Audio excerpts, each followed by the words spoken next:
साथियों, आप सभी का इस प्लेटफॉर्म पर स्वागत है। यहाँ पर हम लूसेंट की जो सामान्य अध्ययन की पुस्तक है, उसका जो जीव विज्ञान वाला पोर्शन है, उसको यहाँ पर हम लोग देख रहे हैं। इसके पहले वीडियो में हम लोग कोशिका और कोशिका के प्रकार के बारे तक की चर्चा हम लोग कर चुके हैं। अब उससे आगे कोशिका के जो मुख्य भाग होते हैं, मेन पार्ट्स ऑफ सेल, उनसे यहाँ पर हम लोग प्रारंभ करेंगे।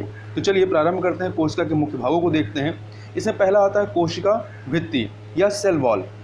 यह जो है यह केवल पादप कोशिका में पाया जाता है। तो ध्यान रखिएगा, जो कोशिका भित्ति या सेल वॉल होती है, ये केवल पादप कोशिका में पाई जाती है। यह सेलुलोज का बना होता है और यह कोशिका को निश्चित आकृति एवं आकार बनाए रखने में सहायक होता है। जीवाणु का कोशिका भित्ति जो है वो पेप्टिडोग्लकिन का बना होता है। तो याद रखिएगा, जीवाणु का जो कोशिका भित्ति होती है वो पेप्टिडोग्लकिन का बना होता है, जबकि पादप कोशिका आपकी पादप कोशिका में ही आपकी ये कोशिका भित्ति पाई जाती है। कोशिका झिल्ली की बात करें या सेल मेम्ब्रेन जिसे कहते हैं, कोशिका के सभी अवयव एक पतली झिल्ली के द्वारा जो होते हैं ये घिरे होते हैं। इस झिल्ली को कोशिका झिल्ली कहते हैं और यह झिल्ली जो होती है अर्धपारगम्य झिल्ली होती है, सेमी परमेबल मेम्ब्रेन होती है। इसका मुख्य कार्य कोशिका के अंदर जाने वाले एवं अंदर से बाहर आने वाले पदार्थों का निर्धारण करना है।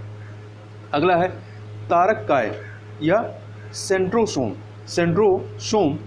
इसकी खोज बोवेरी ने की थी। यह केवल जंतु कोशिकाओं में पाया जाता है। जिस प्रकार से आपका यहाँ पे हमने बात की कोशिका भित्ति पादप कोशिका में केवल पाई जाती है, उसी प्रकार से तारककाय ये पादप कोशिका में नहीं पाई जाती, केवल ये जंतु कोशिका में पाई जाती है।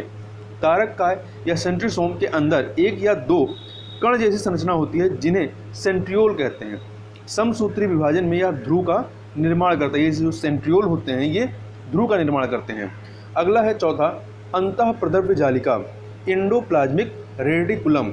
एक ओर यह केंद्रक झिल्ली से और दूसरी ओर कोशिका कला से संबद्ध होता है। इस जालिका के कुछ भागों पर किनारे किनारे छोटी छोटी कणिकाएं लगी रहती हैं जिन्हें राइबोसोम कहते हैं।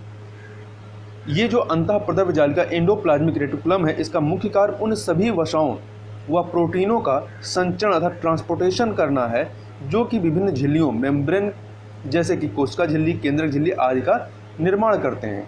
अगला है राइबोसोम की बात करें तो राइबोसोम सर्वप्रथम रॉबिन्सन एवं ब्राउन ने 1953 ईस्वी में पादप कोशिका में तथा जी.ई. पैलाडे ने 1955 में 1955 में जंतु कोशिका में राइबोसोम को देखा। तो इस प्रकार से जो राइबोसोम है ये पादप कोशिका और जंतु कोशिका दोनों में पाए जाते हैं देखा। और 1958 ईस्वी में रॉबर्ट ने इसका नामकरण किया। यह राइबोन्यूक्लिक एसिड अर्थात आरएनए नामक अम्ल व प्रोटीन की बनी होती है। तो याद रखिएगा, जो राइबोसोम होती है ये आरएनए नामक अम्ल व प्रोटीन की बनी होती है। यह प्रोटीन संश्लेषण के लिए उपयुक्त स्थान प्रदान करती है, अर्थात यह प्रोटीन का उत्पादन स्थल है। राइबोसोम क्या है? प्रोटीन का उत्पादन स्थल है। इसलिए इसे प्रोटीन की फैक्ट्री कहा जाता है। तो प्रोटीन की फैक्ट्री कौन सी है? तो राइबोसोम है। यहाँ ध्यान रखिएगा कि स्तनी के लाल रुधिर कण में, जो स्तनपायी जंतु होते हैं, इनके लाल रुधिर कण में राइबोसोम एवं अंतःप्रद्रव्य जालिका नहीं पाया जाता है। ठीक है, इनके लाल रुधिर कण में राइबोसोम एवं अंतःप्रद्रव्य जालिका नहीं पाया जाता है। लाल रुधिर कण द्वारा प्रोटीन विश्लेषण या संश्लेषण नहीं होता है। आगे चलते हैं, आगे बात कर लेते हैं। अगला है माइटोकॉन्ड्रिया। माइटोकॉन्ड्रिया की बात करें तो इसकी खोज अल्टमैन ने 1886 ईस्वी में की थी। बेंडा ने इसका नाम माइटोकॉन्ड्रिया दिया। यह कोशिका का श्वसन स्थल है। क्या है? कोशिका का श्वसन स्थल है। कोशिका में इसकी संख्या निश्चित नहीं होती है। ऊर्जा युक्त कार्बनिक पदार्थों का ऑक्सीडेशन माइटोकॉन्ड्रिया में होता है, जिससे काफ़ी मात्रा में ऊर्जा प्राप्त होती है। इसीलिए माइटोकॉन्ड्रिया को कोशिका का शक्ति केंद्र, पावर हाउस ऑफ सेल कहते हैं। इसे कोशिका का इंजन भी कहते हैं। इसे यूकेरियोटिक कोशिकाओं के भीतर प्रोकैरियोटिक कोशिकाएं माना जाता है। इसे यूकेरियोटिक कोशिकाओं के भीतर प्रोकैरियोटिक कोशिकाएं माना जाता है। डीएनए केंद्रक के अलावा माइटोकॉन्ड्रिया हरित लवक डीएनए जो है वो केंद्रक के अलावा माइटोकॉन्ड्रिया एवं हरित लवक में पाया जाता है। आगे देखते हैं, सातवां है गोल्जी बॉडी। इसकी खोज कैमिलो गोल्जी, जो कि इटली के साइंटिस्ट थे, इनके द्वारा किया गया। यह सूक्ष्म नलिकाओं ट्यूब्स के समूह एवं थैलियों का बना होता है। गोल्जी कॉम्प्लेक्स में कोशिका द्वारा संश्लेषित प्रोटीनों व अन्य पदार्थों की पुट्टिकाओं के रूप में पैकिंग की जाती है। ये पुट्टिकाएं गंतव्य स्थान पर उस पदार्थ को पहुंचा देती हैं। यदि कोई पदार्थ कोशिका से बाहर स्रावित होता है तो उस पदार्थ वाली पुट्टिकाएं उसे कोशिका झिल्ली के माध्यम से बाहर निकलवा देती हैं। इस प्रकार गोल्जी काय को हम कोशिका के अणुओं का यातायात प्रबंधक भी कह सकते हैं। ये कोशिका भित्ति एवं लाइसोसोम का निर्माण भी कोशिका भित्ति एवं लाइसोसोम का निर्माण भी करते हैं। गोल्जी कॉम्प्लेक्स में साधारण शर्करा से कार्बोहाइड्रेट का संश्लेषण होता है जो राइबोसोम में निर्मित प्रोटीन से मिलकर ग्लाइकोप्रोटीन बनाता है। गोल्जी कॉम्प्लेक्स में साधारण शर्करा से कार्बोहाइड्रेट का संश्लेषण होता है जो राइबोसोम में निर्मित प्रोटीन से मिलकर ग्लाइकोप्रोटीन बनाता है। अगला है लाइसोसोम। इसकी खोज डी डूबे नामक वैज्ञानिक ने की थी। यह सूक्ष्म गोल इकहरी झिल्ली से घिरी थैली जैसी रचना होती है। इसका सबसे प्रमुख कार्य बाहरी पदार्थों का भक्षण करना है व पाचन करना है। इसमें 24 प्रकार के एंजाइम पाए जाते हैं और लाइसोसोम को आत्मघाती थैली सोसाइट वेसिकल्स भी कहा जाता है। स्तनधारियों के लाल रक्त कणिकाओं में लाइसोसोम नहीं पाया जाता है। ठीक है, जैसे कि हमने बात किया था कि स्तनी के लाल रुधिर में राइबोसोम एवं अंतःप्रदब जालिका नहीं पाया जाता है, उसी प्रकार से लाइसोसोम भी नहीं पाया जाता है। अगला है लवक या प्लास्टिड। यह केवल पादप कोशिका में पाए जाते हैं। तो लवक केवल पादप कोशिका में पाए जाते हैं, कोशिका भित्ति भी केवल पादप कोशिका में पाई जाती है। और यह 3 प्रकार के होते हैं। हरित लवक जिसे क्लोरोप्लास्ट कहते हैं, अवर्णी लवक ल्यूकोप्लास्ट और वर्णी लवक क्रोमोप्लास्ट। ठीक है, 3 प्रकार के हैं, क्लोरोप्लास्ट, ल्यूकोप्लास्ट और क्रोमोप्लास्ट। हरित लवक की बात करें तो ये जो क्लोरोप्लास्ट है यह हरा रंग का होता है क्योंकि इसके अंदर एक हरे रंग का पदार्थ पर्णहरित जिसे क्लोरोफिल कहते हैं ये होता है, इसकी वजह से हरा होता है। इसकी सहायता से पौधे प्रकाश संश्लेषण करते हैं और भोजन बनाते हैं, इसलिए हरित लवक को पादप कोशिका की रसोई भी कहते हैं। पत्तियों का रंग जो पीला होता है उनमें कैरोटीन के निर्माण के कारण होता है। तो यह बात ध्यान रखिएगा कि जो पत्तियों का पीला रंग होता है वो उसमें कैरोटीन के निर्माण की वजह से होता है। अगला है अवर्णी लवक अर्थात ल्यूकोप्लास्ट। यह रंगहीन लवक होता है। यह पौधे के उन भागों की कोशिकाओं में पाया जाता है जो सूर्य के प्रकाश से वंचित हैं, जैसे कि जड़ों में, भूमिगत तनों आदि में ये भोज्य पदार्थों का संग्रह करने वाले लवक होते हैं। वर्णी लवक क्रोमोप्लास्ट ये रंगीन लवक होते हैं जो प्राय लाल, पीले, नारंगी रंग के होते हैं। ये पौधे के रंगीन भाग जैसे कि पुष्प, फल में भित्ति, बीज आदि में पाए जाते हैं। वर्णी लवक के अन्य उदाहरण की यदि बात करें तो जैसे टमाटर में जो लाल रंग होता है वो लाइकोपेन की वजह से होता है, गाजर में कैरोटीन, चुकंदर में विटामिन की वजह से उसका कलर होता है। तो ध्यान रखिएगा टमाटर में लाइकोपेन होता है, गाजर ये वर्णी लवक हैं, क्रोमोप्लास्ट हैं। तो टमाटर में लाइकोपेन, गाजर में कैरोटीन, चुकंदर में विटामिन। अगला है रसधानी या बोकलस। यह कोशिका की निर्जीव रचना है, इसमें तरल पदार्थ भरी होती है। ये जो रसधानी है यह कोशिका की निर्जीव रचना है, इसमें तरल पदार्थ भरी होती है। यह जंतु कोशिकाओं में अनेक व बहुत छोटी होती है, परंतु पादप कोशिकाओं में प्रायः बहुत बड़ी और केंद्र में स्थित होती है। ध्यान रखिएगा जंतु कोशिका में यहाँ कई सारी होती हैं परंतु छोटी होती हैं, परंतु यदि पादप कोशिका की बात करें तो यहाँ पर यह प्रायः बहुत बड़ी होती हैं और केंद्र में स्थित होती हैं। अगला है केंद्रक न्यूक्लियस। यह कोशिका का सबसे प्रमुख अंग होता है। यह कोशिका के प्रबंधक के समान कार्य करता है। केंद्रक द्रव्य में धागे नुमा पदार्थ जाल के रूप में बिखरा दिखाई पड़ता है, इसे क्रोमैटिन कहते हैं। केंद्रक द्रव्य में जो धागे नुमा जाल संरचना दिखाई पड़ती है वो क्या होती है, क्रोमैटिन होती है। यह प्रोटीन एवं डीएनए अर्थात डिऑक्सी रिबोन्यूक्लिक एसिड का बना होता है। ठीक है, तो यह जो है आपका प्रोटीन और डीएनए का बना, जो क्रोमैटिन होता है प्रोटीन और डीएनए का बना होता है। कोशिका विभाजन के समय क्रोमैटिन जो है सिकुड़कर अनेक मोटे व छोटे धागे के रूप में संगठित हो जाते हैं। इन धागों को ही, ये जो क्रोमैटिन ही है, बाद में गुणसूत्र के रूप में परिवर्तित होते हैं। इन धागों को गुणसूत्र या क्रोमोसोम कहते हैं। प्रत्येक जात के जीवधारियों में सभी कोशिकाओं के केंद्रक में गुणसूत्र की संख्या जो होती है, ये क्रोमोसोम की संख्या है, निश्चित होती है। जैसे मानव में 23 जोड़ा, चिंपैंजी में 24 जोड़ा और बंदर में 21 जोड़ा होता है।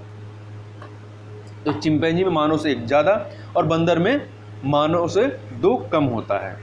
प्रत्येक गुणसूत्र में जो ये क्रोमोसोम होती है इसमें जेली के समान एक गाढ़ा भाग होता है जिसे मैट्रिक्स कहते हैं। मैट्रिक्स में 2 परस्पर लिपटे महीन एवं कुंडलित सूत्र दिखाई पड़ते हैं जिन्हें क्रोमोनीमाटा कहते हैं। प्रत्येक क्रोमोनीमाटा एक अर्ध गुणसूत्र क्रोमेटाइड कहलाता है। ठीक है, जो प्रत्येक क्रोमोनिमाटा होता है इसमें एक अर्ध गुणसूत्र या क्रोमोटाइड ये कहलाता है। दोबारा सुन लें, जो ये आपके क्रोमोनिमाटा जो होते हैं तो प्रत्येक क्रोमोनिमाटा एक अर्ध गुणसूत्र कहलाता है। इस प्रकार प्रत्येक गुणसूत्र में 2 क्रोमेटिड का बना होता है। जो प्रत्येक गुणसूत्र होते हैं, चूंकि गुणसूत्र होता है अर्ध गुणसूत्र 2 में डिवाइड होता है, तो प्रत्येक गुणसूत्र 2 क्रोमेटिड का बना होता है। दोनों क्रोमेटिड एक निश्चित स्थान पर एक दूसरे से जुड़े होते हैं। जिस निश्चित स्थान पर जुड़े होते हैं उसे सेंट्रोमियर कहते हैं। क्या कहते हैं? सेंट्रोमियर कहते हैं। गुणसूत्रों पर बहुत से जीन स्थित होते हैं। ये जो क्रोमोसोम होते हैं इनमें बहुत से जीन स्थित होते हैं जो एक पीढ़ी से दूसरी पीढ़ी तक लक्षणों को हस्तांतरित करते हैं। इन जीन के माध्यम से ही एक पीढ़ी से दूसरी पीढ़ी में लक्षणों का हस्तांतरण होता है और हमारे आनुवंशिक गुणों के लिए ये जीन ही उत्तरदायी होते हैं। यदि हमारे कुछ गुण अपने पेरेंट्स से मिलते हैं तो वो इन्हीं की वजह से मिलते हैं, क्योंकि ये जीन गुणसूत्रों पर स्थित होते हैं। जो जीन होते हैं गुणसूत्र अर्थात क्रोमोसोम पर स्थित होते हैं एवं गुणसूत्रों के माध्यम से ही पीढ़ी दर पीढ़ी हस्तांतरित होते हैं। इसलिए गुणसूत्रों को, ये जो क्रोमोसोम होते हैं इनको वंशागति का वाहक कहा जाता है।